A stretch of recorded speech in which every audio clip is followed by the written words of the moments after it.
Welcome to the Lens of History. You are with Luke Herbert, speaking with special guests and placing the microscope on current and historical events.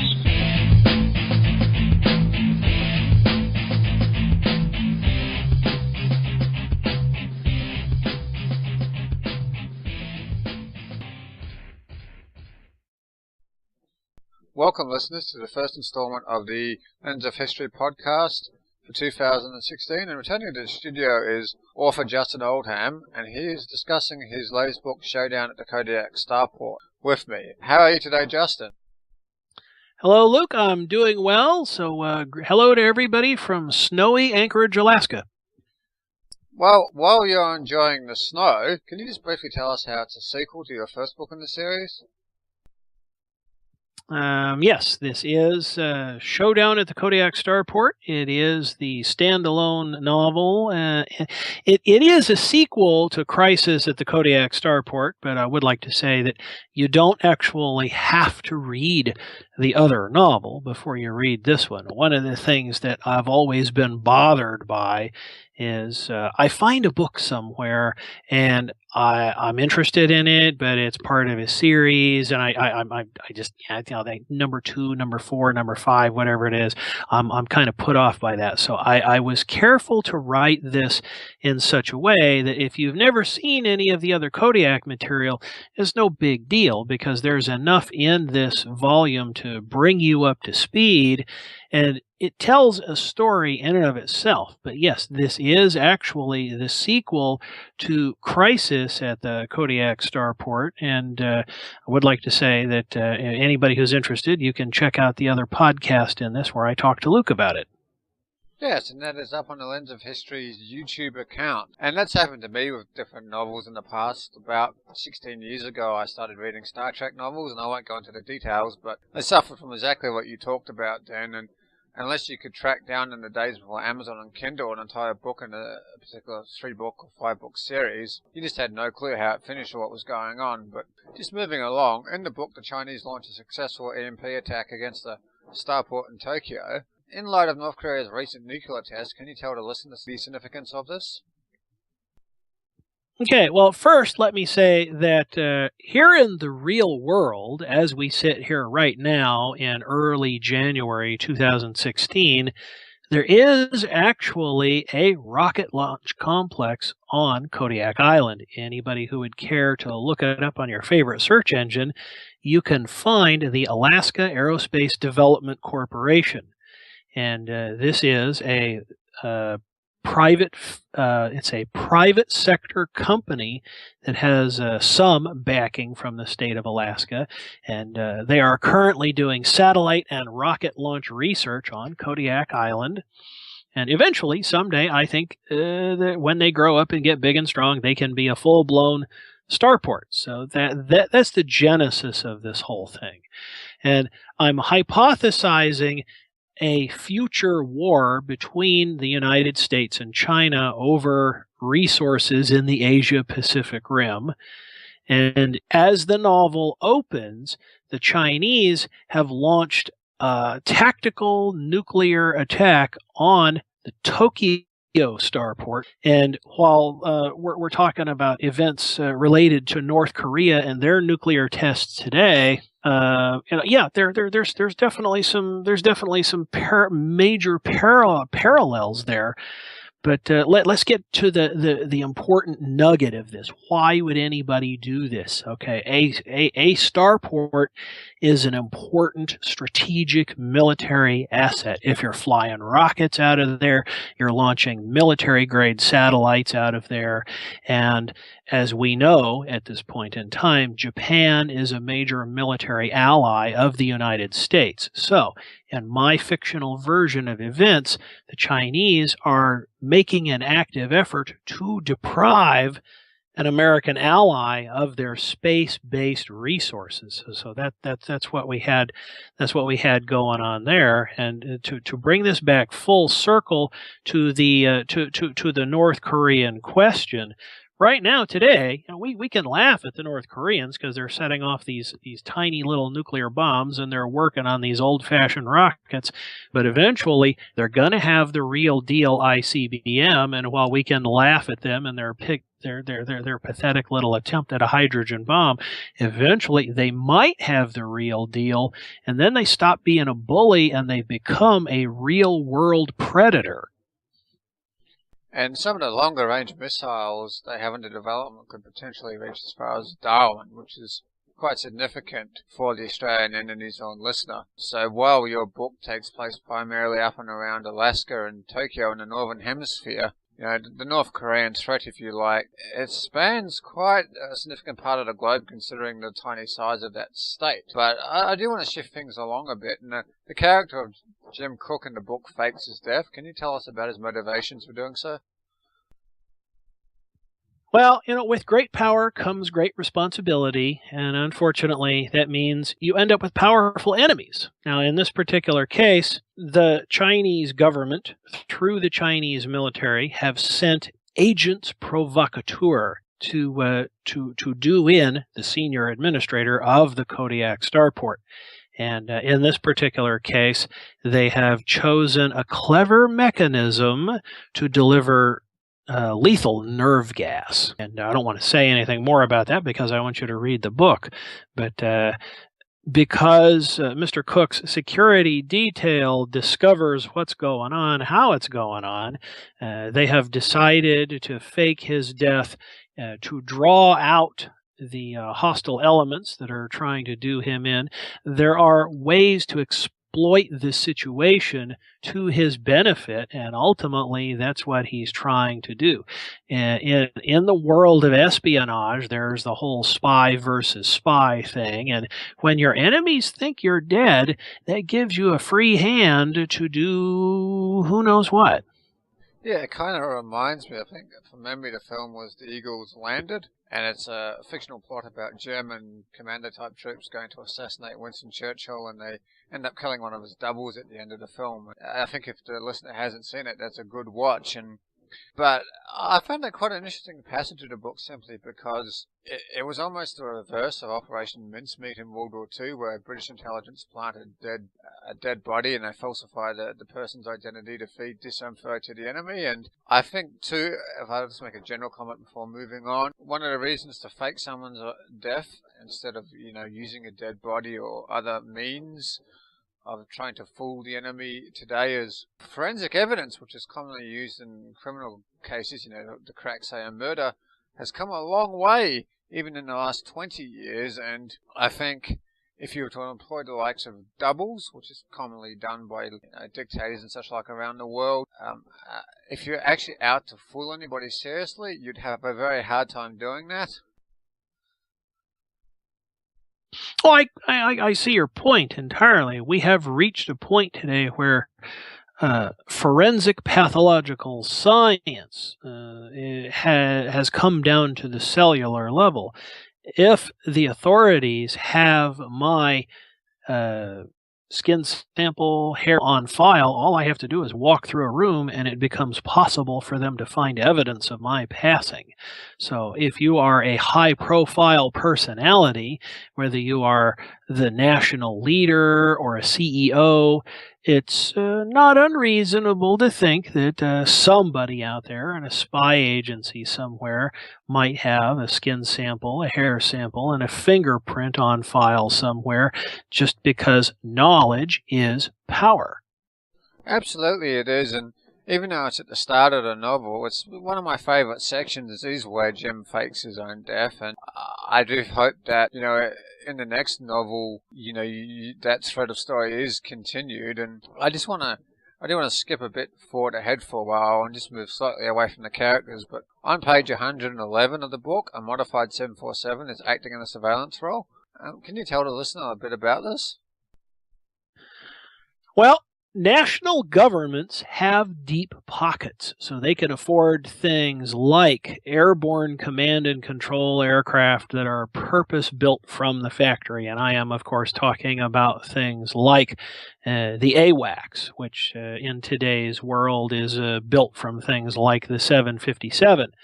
But in my fictional version of things, the starport, the Kodiak Starport here, is not so well funded. So because they can't actually afford the luxury of a dedicated AWACS, they've had to modify a commercial 747 to fit their own needs, and because it is a commercial aircraft, it has to abide by commercial rules. So in the course of the novel, you see it flying certain patterns. You see that it's described as being lit up like a Christmas tree. Because if it were a military aircraft, it would have authority to fly in government-sanctioned military airspace, and those things typically fly blacked out so that they're harder for enemy pilots to see. That's an important note of distinction, and so I paid attention to those small details. But these guys are a multinational corporation. They're not a sovereign government, but they still have as many guns, bombs, and bullets as you might expect from a small country. That's part of the flavor of this type of fiction, and it demonstrates the kind of conflicts that I expect to see in the future, because now, as we sit here now, January 2016, there are already a number of major conglomerates out there that have a lot of pull, a lot of influence with governments. And some of these are private security contractors. Others are oil companies. Others are aircraft manufacturers. And I'm talking about companies like Airbus or Boeing or Halliburton, for example. These are all names that you've heard in the news over the last 15 or 20 years, and they have the ability to pay for lobbyists or to fund political campaigns. And if they choose to do so, they may send mercenaries to different parts of the world to prop up dictators or to put down rebellions, or even in some rare cases off book very quietly to kill terrorists, whatever it happens to be. So in this novel, we are seeing the naked, unashamed, deliberate use of military power by a civilian corporation. And you've brought me to my next question, and you've already sort of alluded to it, but in the book, and it's alluded to in the first one as well in the series, the US government has let the company that runs the Starport off the regulatory leash. So for the sake of a more casual listener, can this trend said to have started with the likes of Halliburton's role in Iraq, supplying his troops with the likes of food, or US pharmaceutical firms using the Trans-Pacific Partnership to try and remove patent laws in countries like New Zealand? The short answer is yes. The fact of the matter is that since the end of World War II, corporations, and more specifically multinational corporations, have been on the rise. And it's not just American companies. There are things like Fabrique Nationale in France. They are one of the world's biggest arms manufacturers. Airbus has facilities throughout Europe. There are the major competitor to Boeing. These guys make airplanes and all the pieces, parts that go with airplanes, and they play for keeps. Over in Saudi Arabia, Aramco is the state-sponsored oil company, and they're one of the most heavily diversified oil companies you've ever seen in your life, and you know darn well they got their own private army. So there are many multinational corporations around the world that have a lot of power and a lot of influence. So all I'm suggesting is that a starport, which is basically if you take your National Space Agency and the largest airport you can think of and put them both together on the same piece of real estate at the same time, that is a starport. It's a city unto itself. It is a nation waiting to happen. And because they have so much money, so much imports, so much exports, it would only be a matter of time until they decided to hire their own army. And if there's something your government is doing, then they don't like, maybe they, maybe they call somebody, maybe they fix it. And we're not talking about things that are always bloody. Maybe you write a check to somebody, maybe you give somebody a job, and that fixes the problem, whatever it happens to be. This is the very simplest of explanations, but it's all part of what goes in to make up one of these Kodiak Starport novels. And the only thing I've done is I've omitted any of the narration that attempts to justify any of these things. There's no attempt to moralize. Whatever the characters do, they do, and it's left up to the reader to decide if these things are right or they're wrong. And speaking of characters in the book, Beatrice Brown is now the head of the Starport's news division. She's reporting the news her bosses want conveyed to the public. To what degree are they trying to sway public opinion, political opinion, and convey false information to the enemy?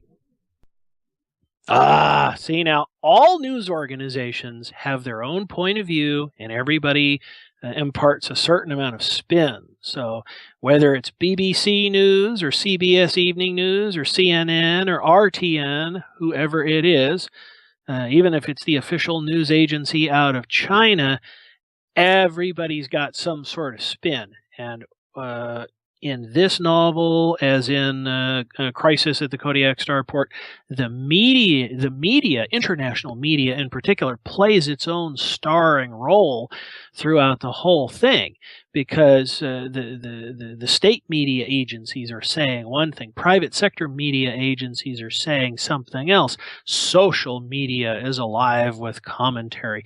There's a whole lot of stuff going on. So, does the Starport have its own point of view? Yes. Are they putting out their own version of events? Yes, absolutely. And just briefly, as we've touched upon off-air, what kind of role do smartphones and the kind of new media also play, or are sort of alluded to in the book, connected to social media at all? Yes. Now, one of the things that we see happening in the real world today is whenever a major event happens, whether it is a war or a natural disaster or a crime, whenever somebody sees it, they can capture it on video, because everybody's got a smartphone with a camera, or they've got a digital camera about the size of an ice cube that fits in your pocket. And as soon as they see it, they can upload it to the internet. So now we have a three-way scrum, because the social media platforms, you, me, and the guy down the street, we can all talk about what we've just seen. The state-sponsored media organizations can step up to the microphone and tell you what they think you should think about this. And then all the private sector media organizations, CNN, RTN, BBC, etc., they can all step up and have their say. And you have a lot of different privately funded commentators. Any podcaster out there, anybody from Rush Limbaugh to somebody you never heard of somewhere who's running a podcast on podfeed.net can command a following. Anybody can have an opinion. So everybody is trying to influence everybody. The thing about this is that it all happens 24/7 in real time. And we have military space planes from China doing things. We have military space planes from the Kodiak Starport doing things. And because all of this is happening in real time, and state-sponsored media is reacting, and people in the private sector are reacting to what they have just caught on video, it's all built into the story, and it's part of what provides the energy of the moment. And just speaking of space planes, from a tactical standpoint, the Kodiak Starport's F-15 pilots, they face a difficult task of intercepting enemy space planes. This is due to the altitude they're flying at, that is the enemy space planes. And did you draw on at all the British experiences of dealing with Zeppelin raids in World War I? I ask this because for all the technological development we have seen since World War I and into the time portrayed in your book, there seems to be the tactical situation is quite similar. The height the Zeppelins, and in the case of your book, the space planes are flying at, are providing difficulties for the defenders. You know, every time somebody builds a better mouse, there's always a scramble to build a better mousetrap. You know, what you're talking about here relates to World War I. the Germans come up with the dirigible airship, and it flies so high that it actually flies above the range of ground-based flak guns, and it flies above the range of many of the piston engine fighters of the day. So it was really hard to shoot them down. And at the time, it seemed like the ultimate weapon. So we fast forward here to the near future, what is for us. And you have military space planes under development today. The United States government has a prototype that it's test flying right now. And other governments have their own test bed vehicles in development right now. To the best of my knowledge, only the Russians have had one that they've flown at least once. But we are within a decade of having military space planes as part of the normal vocabulary of war. So we're going to approach a situation in which jet fighters are going to have to fight space planes, and it'll probably only ever happen one time. So how are they going to do it? The short answer is that they're going to have to fly up to the edge of space, and it'll be a drive-by shooting or a running gun battle, depending entirely on how you want to look at it. But the two opposing forces will pass by each other. The jet fighters inside the envelope of the atmosphere will take long-range missile shots at the military space planes, and the military space planes will return the favor with whatever weapon they have on hand, whether it's a modified railgun of some kind, or it could be a laser, a powered chemical laser of some kind, could even be another missile of some kind. But the bottom line is they're still going to have the advantage of height, altitude, whatever you want to call it, and speed. But in this case, what we've done is we've tried to cast the Kodiak Starport defenders as the underdogs in this case, because the Chinese government, obviously, more industry, more money, more manpower, more everything. Whatever it is they've got more of it. The Kodiak Starport is, yes, a multinational conglomerate, but they have less of everything. So in this particular case, they are the defenders. They have less of everything. So the response to the military spaceplane question is a handful of modified jet fighters. So that's where this portion of the story comes from. And all I can say to the World War I comparison is no matter how hard we try, decade after decade, old becomes new. And every time we think we've come up with something new, fresh, and innovative, history repeats itself.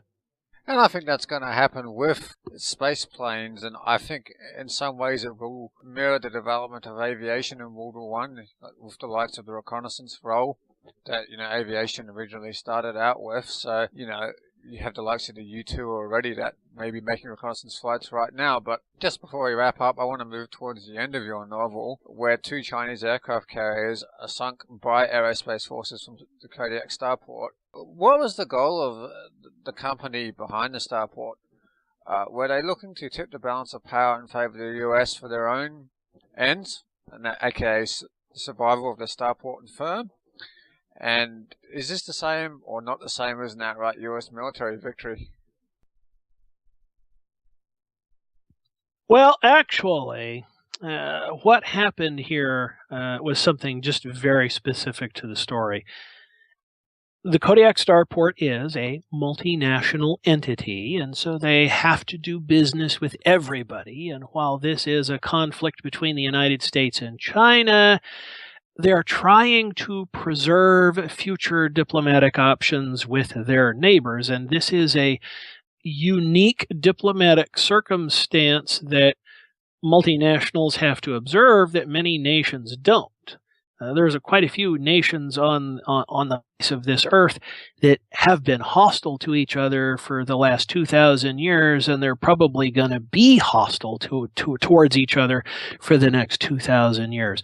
But corporations that are in the business of making profit cannot be hostile to their neighbors if they want to sell goods and services. So, as much as the Kodiak Starport would like to defend itself against the Chinese aggressors over there. They can't really hack them off too terribly much, and as much as the Kodiak Starport would like to continue doing business with the United States government, they can't be too beholden to them in the future. So what has actually happened here is the Starport administrator made a political decision, if you will, and there is a specific reason why just those two aircraft carriers were picked off, and that is to preserve the balance of power.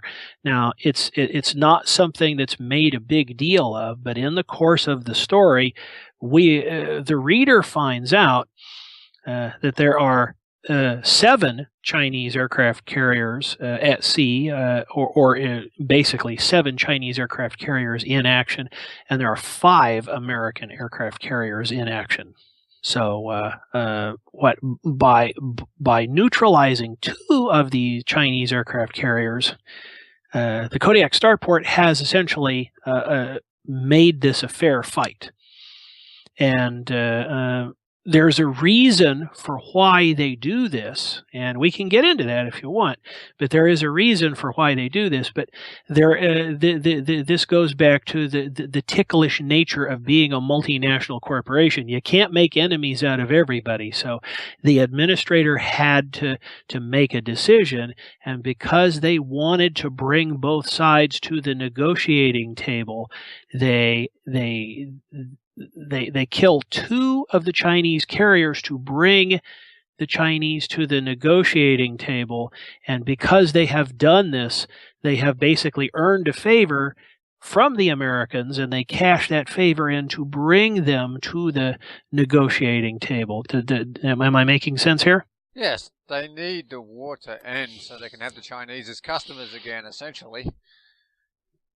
You can think of that as the short version. Yes, absolutely. Now, it's up to the reader to decide how humanitarian the motives of all this are, because there are a number of other factors in play. And yes, I'm teasing because I want you to read the book. But there are the administrator who makes this point has plenty of reasons for making that decision. And I can tell you now, this is not Jim Cook, who is the administrator, who makes that choice. No, and I think, too, it's a reasonably accurate forecast of what could happen, or if not happen in the next war, in a future war down the track, simply because I think in the coming global conflict I've alluded to in my blog and in this podcast, the Lens of History blog and podcast, I think one of the reasons why the US ultimately gets involved is that when the corporate sector in the US, and it goes to other parts of the world too, they're going to do some sums that relate to whether it be the supply of arms or fuel, take your pick, and they're going to say, holy mackerel, this is more profit than we ever dreamed of, and they're going to go to the United States Congress, who they've been giving their political donations to elect their representative, and much like the corporate lobbyists have been doing with the Trans-Pacific Partnership that I mentioned a little while ago in this program, they're going to say, this is what we want the US involved, and here's the contract for our services, sign here please.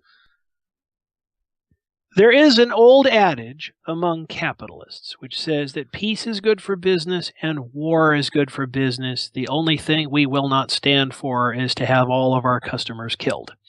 And that's something that I think we're going to have to contend with at some future point, because when we transitioned from World War I to World War II, the thing that shocked everybody so very much during the Second World War was how much more lethal it was. Because in the span of just 20 years, the arms industry came up with so many more effective ways of killing people and destroying cities. And now here we are. We've had 7 decades of peace, and now we have weapons that are fantastically more capable than anything that ever went ashore on D-Day. That, I think, is going to be one of the things that surprises everybody, because now, with a handful of submarines, not several dozen or several hundred, but with just a handful of submarines, you can dominate an entire ocean. And today, on land, a single division has a much larger footprint than anything its World War II counterpart was ever capable of. And just before we wrap up, can you tell the listener how they can buy your book and find your website? My books, all of my books, are available through Amazon or Kindle. You can also get them as Apple products.